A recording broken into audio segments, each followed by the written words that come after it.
internautes, bonjour et bienvenue dans votre émission Coin des célébrités. Alors bii nag mooy seen troisième numéro émission Coin des célébrités muy am fii nii sur la chaîne Témoin Web TV comme niñ koy defee rek à chaque fois nee naa leen chaque jour dañ leen di andil ay ndaanaan yoo xamante ni kenn dootu leen ko présenté tey nag duma ci wéet benn yoon ma ci ànd ak ki nga xamante ni moo di sama jumeau ñu gën ko xam ci Mor Ndiaye ñu may la nga nuyoo internautes Témoin Web TV. Voilà, bonjour ou bonsoir, ça dépendra de l'heure où vous nous suivez. Donc, bienvenue dans votre toute nouvelle émission, Coin des célébrités. Adja Assou maa ngi lay nuyu comme ni mu ko waxee rek surprise la ñu indi leen benn acteur bu mag boo xam ne kenn dootu ko présenté ci bilim réew waaye du ma leen wax surprise bi kan la damay wax Adja Assou mu wax leen kan la ñuy invité. D'accord tey nag suñu invité du jour moo nekk ki nga xamante ni moo di Samir nag buñ ko waxee ñoo ngi ko ràññee foofu di Marodi TV ci film boobu di Pod et Marichou moom defe naa ni kenn dootu ko présenté tamit ci Sénégal fii Samir ñoo ngi lay nuyu ñu bàyyi la nga nuyu ak internaute Témoin Web TV. Merci beaucoup chers internautes yéen mi di nous suivre maa ngi leen di remercier tamit yéen mi invité ñu fii. ndaxte yéen a tax suñu liggéey bi gars yi di ko gën a gëstu di ko gën a xool di gën a xam exactement yan message na ñu bëgg a véhiculer en tout cas maa ngi remercier fans yi di remercier ñëpp ñi nga xam ne ñu ngi seetaan tey Témoin Web donc Témoin TV donc di leen remercier yéen tamit ci seen invitation. En tout cas am nañ plaisir le fait que nga répondre suñu invitation fii nii sur la scène Témoin Web TV suñu première question day nekk rek parce que yow moom kenn dootu la présenter ci Sénégal nga wax ñu benn entre parenthèse rek kan mooy Samir. Bon Samir benn jeune la boo xam ne dafa dugg ci art bi malgré lui parce que yaayam dafa nekkoon donc c'est en accompagnant sama yaay si la commencé dugg ndeysaan ci cinéma. Et puis petit à petit affaire bi commencé ma neex mais commencé di xool exactement naka laa koy def pour mu gën a rafet nit yi di gën a kontaan et puis métier d'acteur bi commencé ma neex ñu commencé di si liggéey pour affaire bi gën a jëm kanam pour le cinéma africain. Voilà yéen a ko déggandoo. donc def na benn résumé kan mooy Samir. mais dama leen di wax aussi kan mooy Samir parce que vu que dañuy jàpp ne sa turam dëggantaan moom mooy Samir. alors que mu ngi tudd Eric Patrick Correa. voilà ñi ko xam bëri daanaka ay proches am wala ñi nga xam ne ñu ngi koy suivre ñooy xam loolu. comme ni mu ko waxee tamit nee na yaayam actrice la te loolu aussi nit ñi doon nañu gis actrice boobu mais daawuñu xam ne moom mooy yaayu Samir man bi ma ko découvrir yàggul. ci benn interview Samir laa gis ne ndekete Joséphine Zambo mooy yaayu Samir nekk actrice boo xam ne kenn dootu ko présenté ci bilim réew donc ñuy wax kan mooy balaa ñu ñëw ci Samir wax ñu tuuti ci Joséphine. Bon Joséphine Zambo c'est d'abord une mère ensuite c'est quelqu'un qui aime son pays qui aime son peuple et qui aime son art donc yàgg na ci art bi def na le tour du monde ci art bi. Représenter Sénégal un peu partout donc gagné nañu ay lauriers gagné nañu ay coupe ay kii yu bëri vraiment ak seen troupe yi nga xam ne ñu ngi woon ay Sorano ñu ngi woon Guinée ñu ngi woon un peu partout dans le monde donc di def ay tournées et puis di gagner beaucoup de concours ainsi de suite ba tey bon ñu xam leen fépp ci àdduna donc je sais pas exactement lan laa mën a wax ci Joséphine Zambo à part que vraiment moom lu muy def daf ciy dem à fond. parce que gars yi gis nañ ko mu jouer ay différents rôles ay rôle directrice ay rôle jeune fille yoo xam ne vraiment elle ne résigne pas sur les mots elle résigne pas sur son corps sur lu mu nar a pratiquer pour teg rôle boobu vraiment gars yi mën ko xool exactement ni ko réalisateur yi soxla donc ci production bi donc Joséphine Zambo moi je pourrais dire c'est quelqu'un d'entière waaw c'est quelqu'un d'entière et qui fait son art et qui le porte dans son cœur. D'accord defe naa ni leer na alors xam naa nag émission bi day nekk loo xamante ni day durer dañ koy résumer rek alors tey bu ma la laajoon sa intégration bi Marodi TV nan nga def ba intégrer aussi am fa rôle bu am importance bi nga jox. ci casting la démarré donc ils ont fait un casting Pod nga xam ne bon remarqué woon na ma déjà ci Dina Ma Neex donc foofu la ma gisee donc je remercie aussi waa Dina Ma Neex nga xam ne ñoom relancé waat ci cinéma bi. donc Pod foofu la ma gisee et puis mu jël moom mu proposé ma rôle bi wax ma exactement kii bi nu mu nar a demee synopsis bi ak yëpp ak sama rôle lu mu nar a incarner exactement donc finalement j'ai accepté parce que benn message bu rafet la doon véhiculer par rapport ak Pod et Marichou. Voilà donc yéen a ko déggandoo tamit dafa xaw sàcc sax sama question ma ko waroon a posé. mooy ci dina ma neex série dina ma neex boobu. mais grawut Samir aussi gars yi ràññewuñ ko woon ci am na benn théâtre bu mu bokkoon wala benn film bu mu bokkoon moom mooy Faqman di film Billy Boy mu nekkoon mu amoon ci benn rôle bu am solo xam naa ne su ma ko waxee ne gars yi soo wax ne ah c'est vrai voilà mu ngi nii toog dama koy bàyyi mu wax tuuti ci film boobu Billy Boy. Billy Boy ak Faqman pour man moment yi nga koy def c'était vraiment benn scénario bu futuriste parce que c'est des choses de la vie yoo xam ne ba léegi ñu ngi koy dund ba léegi jeunes yaa ngi dund drogue bi ba léegi ñu ngi dund prostitution bi ba léegi parents yi ñu ngi nekk di stigmatiser wu parce que yenn parents yi amuñu moyen pour yóbbu seen doom yi ci yenn études yi donc loolu yëpp mooy créer moo créé film boobu noonu donc monsieur Boubacar Ba donc le réalisateur donc moom nga xam ne moo inspiré film boobu mu gis benn famille pauvre boo xam ne xale bi dafa intelligent bëgg a jàng mais amul moyen keneen koo xam ne parents bi jox nañ ko lépp soxla bëggul jàng moom faalewul jàng bi et maintenant il a tous ses moom am na ay outils yam yëpp pour liggéey kële manqué na ko ay livres ainsi de suite donc c'est dans cette histoire là globalement moom ça tournait autour de ça et après bon booy bi bu muy dem ba terminer ci ay drogue ba nekkaat ba génnaat ci donc tout ça pour wone un peu l'importance de parents yi nga xam ne war nañu suivre seen doom yi ak importance yi nga xam ne ñi nga xam ne dañoo am waruñu stigmatiser wala waruñu nekk di joxoon ñi nga xam ne amuñu parce que intelligence du xaalis moo koy joxe intelligence nit moo koy am et puis képp koo xam ne war na ko mën a jàppale pour mu mën a dem ci kanam rek day dem ci kanam parce que connaissance yooyu c'est pas pour moom kese man su ma amee connaissance tey dina recréer ay affaire c'est pour que tout le monde puisse en profiter donc voilà. waaw macha allah yéen a ko déggandoo ba tey nee naa leen suñuy invité kenn dootu ko présenté ci bilim réew moom mooy Patrick ni ñu koy sax Eric Patrick Correa donc ñu gën ko xam ci Samir dans la série Pod et Marichou dafa wax sànq benn wax bu am solo moom mooy simplicité bi nga xam ne ñu ngi koy gis ci moom parce que man rek ku ma wax danaa ma yow da nga bokk ak Samir te du loolu yàlla xam ne ne oyof bi mu oyof moo tax ma ñeme ko te jafe na fi mu toll nii parce que bëri na ay ñoo xam ne par exemple star lañ ñu moom waaye pour nga jot leen dafay compliqué wala di nga leen bëgg mais ni ñu lay maltraité sax des fois di nga dem ba amour boobu daal di soppaleku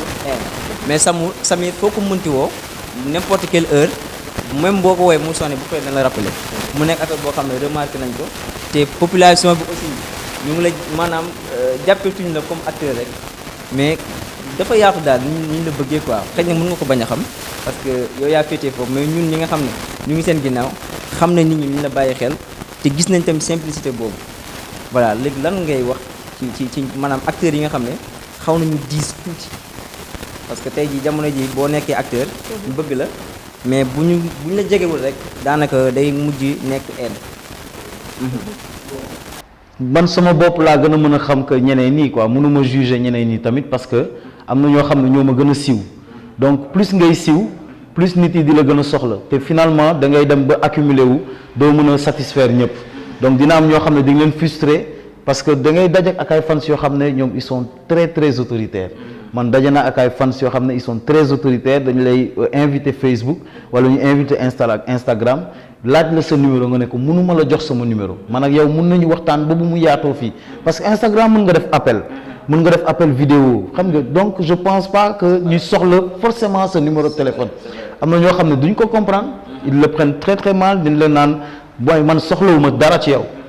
man sa fans rek laa soxlawuma dara ci yow jarul nga may jaay graaw di ma wax ay soxlawoo sama numéro wala bëggoo ma jox sama numéro donc peut-être que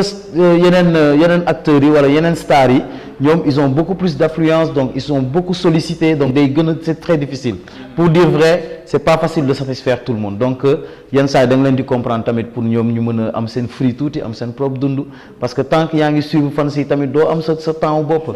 doo am sa temps bopp fépp foo génn nit ñi bëgg neen photo ak yow yenn saa yi c'est gênant tu es en famille mais gars yi bëgg nañ ñëw photo ak yow ñëw poser la ay questions di la laaj seen série bi kañ lay commencer wala kañ lay jeex wala nu muy demee donc après tu t'en sors plus mais essayons de jouer de trouver le juste milieu pour satisfaire tout le monde. D'accord. Alors léegi Samir yaa ngi nekk ci maison de production boobu di Marodi TV fan yi tàng na trop léegi tey gis nañ fi Marème Dial dem na ak ñeneen xanaa da ngeen a yoratul xaalis fan yi alors sujet bi c'est un sujet très basique pour moi. Ce n'est même pas un sujet large boo xam da nga ci def histoire parce que képp koo xam da ngay dugg maison de production lu ñu ñëw proposer le salaire à la fin de ton contrat salaire bi da nga la koy proposer bi ngay signer ce contrat donc yow soo ñëwee ñu ne la yow dinañ tourner tel mois ba tel mois temps nag lay fel yow yaay accepter nga signer bu dee accepté wuloo nga ne accepté wu ma doo mës a feeñtale bu dee accepté nga ne lii laa accepté maintenant Marodi a mis son contrat entre tes mains léegi yow tamit liir nga ko accepté nga ko léegi lu ci munti am suba yàlla xewalal la yow nga siw sa tur fël nga dem ba am benn notoriété ci dëkk bi nga ñëw bon par exemple deuxième saison bi yegg si nga bëgg a laajte plus bu dee Marodi mënu la fay plus mais daf la koy wax mënu la fay plus et puis ku nekk jaar yoonam y a pas d'animosité y a pas de méchanceté y a rien c'est un travail comme keneen ak keneen nu muy demee ci benn liggéeyukaay ñu ne ko temps nag lay fay salaire bi arrangé wu la nga dem sa yoon mu dem sama yoon man gisuma ci coow lu bëri lu gars yi di def noonu. mais est-ce que nekkul tamit xam nga ñoo ngi gis impact ngeen dem andi yeneen acteur alors tey sànq wax nga ko fi boo demee tey ba nekk célébrité am na sa statut fu muy tollu tamit. est-ce que jarul ñu yokkal la salaire boo xamante ne di nga ci gën a mën a gis sa bopp parce que bu ñu demee tey bay andi yeneen acteur feneen. dama gis ne tamit acteurs yi nekk Sénégal war nañ leen a jox seen gëdd loolu tamit est-ce que nekkul moo tax ñu gis seen bopp. loolu tamit am na mais Marodi tamit man de mon côté parce que ku nekk sa contrat nga xam man bi may dugg Marodi li nga ma daan fay ak li nga may fay tey c'est largement différent c'est très très différent chaque saison chaque année sama salaire dafay yokk Marodi donc peut-être que man dinaa am loo xam ne laaj naa ko Marodi du ma ko bëgg a jox ma bëgg leen ko imposer ñoom suñ ko mënulee duñ ko def. Parce que dans une maison de production, il n'y a pas que les acteurs. Tous les gens qui se trouvent derrière la caméra, les techniciens, ont un salaire en famille. Les bureaux, ça se loue, le matériel, ça se loue. Chaque fois que vous déplacez, même lieu où vous louer, le lieu est là. Vous n'avez que la production, vous avez pour jox acteur. Après, vous avez donc producteur, c'est le premier bénéficiaire parce que c'est lui qui va te prendre, qui va te payer, qui va mettre son matériel, qui te met dans une voiture, qui te met à l'hôtel, qui te met à l'aise. Di la jox ngay lekk di la indil coop heure de kii heure de pause di la jox ngay lekk ngay naan ataaya ak loo bëgg donc c'est normal que producteurs yi ñoom ñuy am li ñu nar a am léegi nag après da ngeen di waxtaan ba jubóo bu dee saison 1 bi li ngeen waxtaanoon saison 2 bi yegg si nga ne ko yow man plus laa bëgg moom mu ne le temps laa lay mën a fay nga ne ko loolu mënul nekk ku nekk jaar yoonam bu dee mën na nekk ngeen xool vous coupez la poire en deux ku nekk jël benn wàllam et puis mu avancé mais man daal vraiment coow lu mu bëree noonu man si sama simplicité man mënuma comprendre loolu.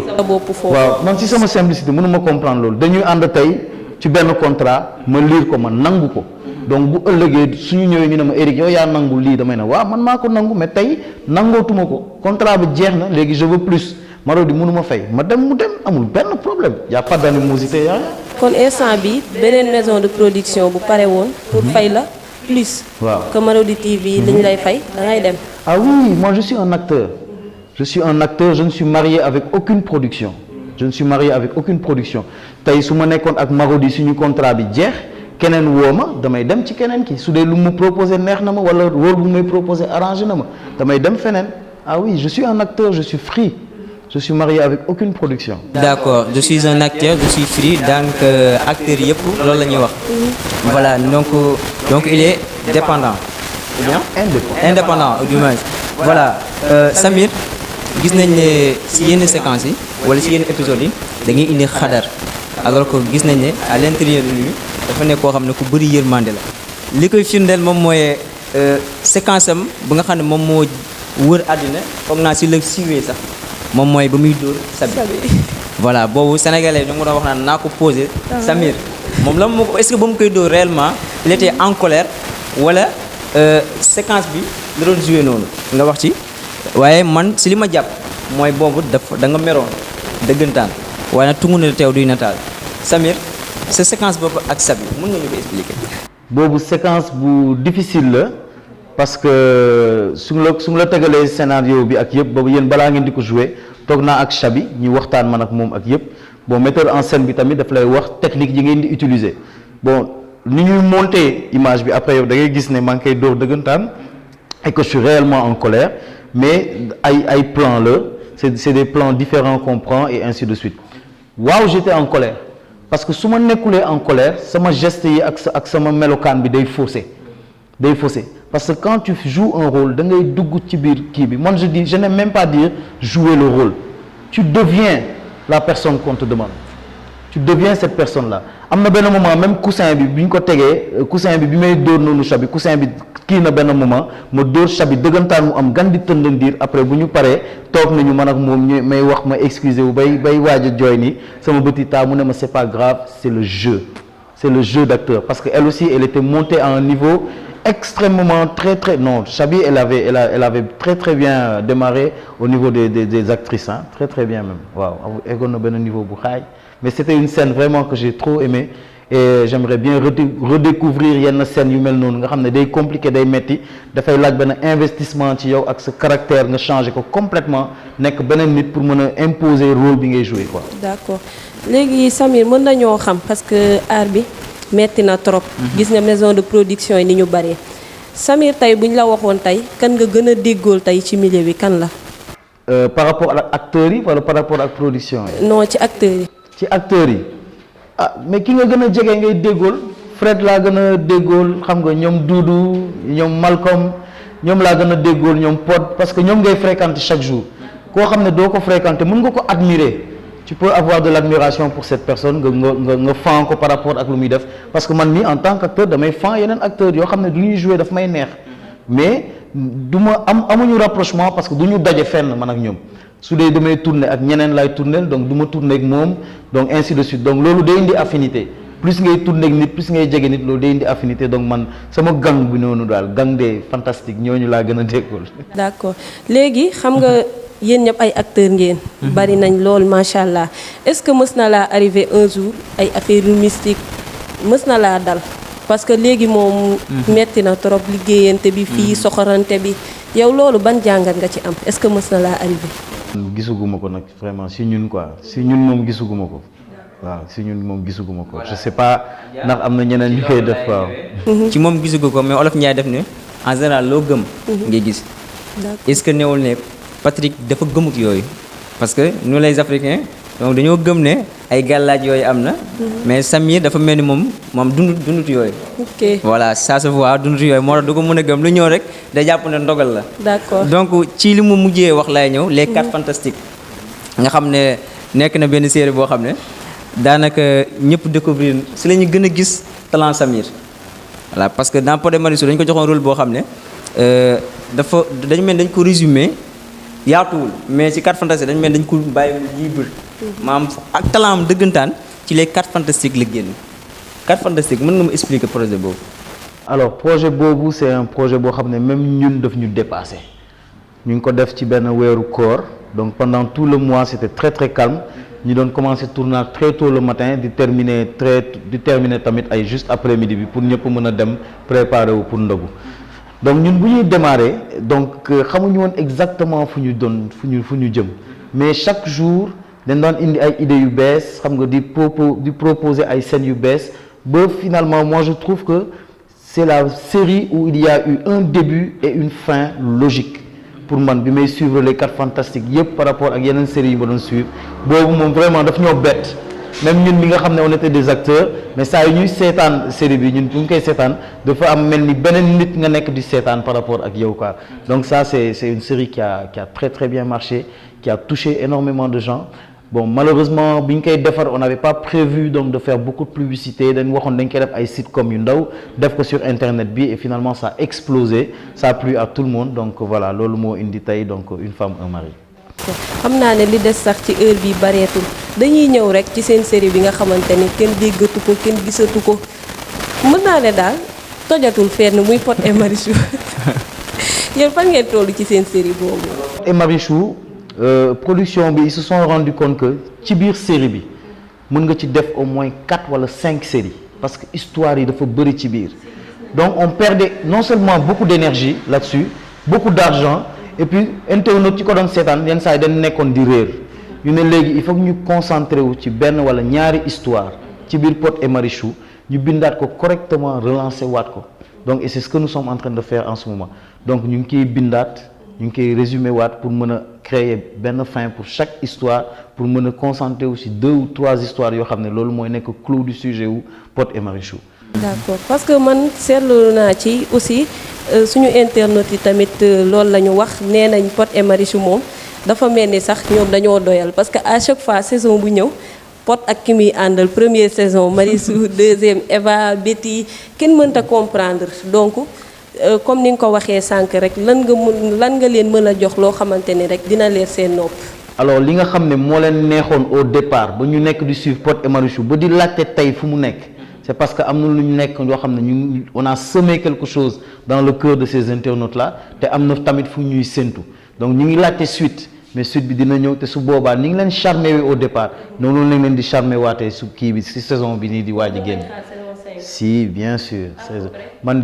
pour man Pod et Marichou waxuma la sax saison 5 boo xool ay saison 15 20. non ñun koy doyal ne. waaw dama koy dëggal Adja Assou parce que Pod et Marichou daanaka moom moo tax jeunesse bi intéressé wu ci série vu que avant boobu li nga xam ne moom moo di un café avec moo fi newoon donc xaw a professionnel mais Pod et Marichou ba mu ñëwee dafa foqati bës bi daaneel fii li nga xam ne moom moo di wiiri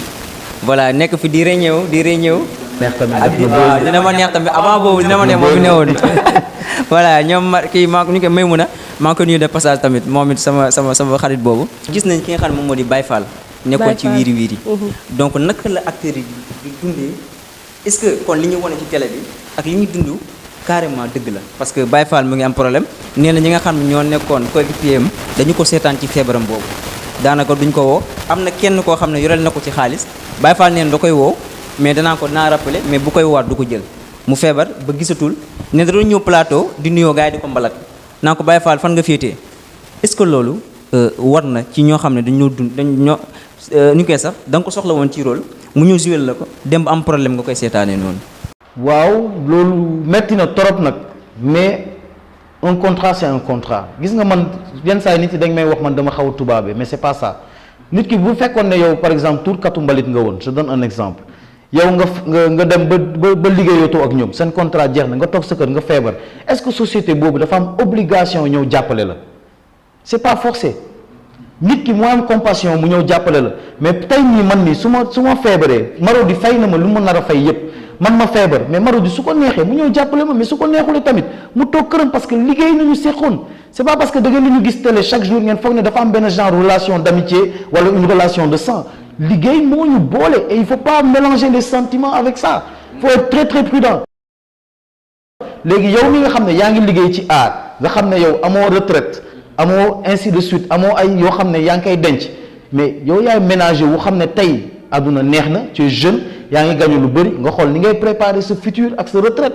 mais soo nekkee di ci foo di jaay star di jënd oto yu rafet di nekk ci appartement yu rafet ba suba amatoo contrat nga nekk pas nit yi soxlatuñ la parce que maintenant tu es âgé on n'a plus besoin de toi nga feebar nga soxla nga amatoo xaalis mais il faut falloir compter sur tes enfants ou bien sur ta famille mais kii nga xam ne produire na la démb amelu la dara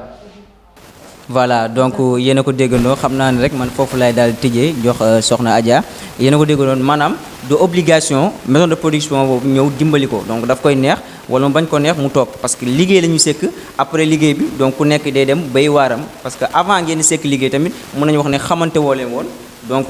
liggéey ngeen sekkoon mu woo la indi la bu pare na ci voilà loolu la Samir di tëjee man tamit ma leen di dox dig daje waaye bu leen ñu fàtte suivre sur Facebook Instagram TikTok voilà ñu ngi fépp coin des célébrités Modou Ndiaye avec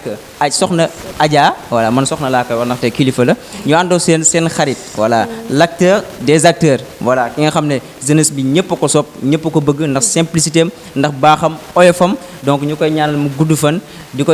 di xaar nag Pod et Marichou bu neexut ñun dañuy désabonné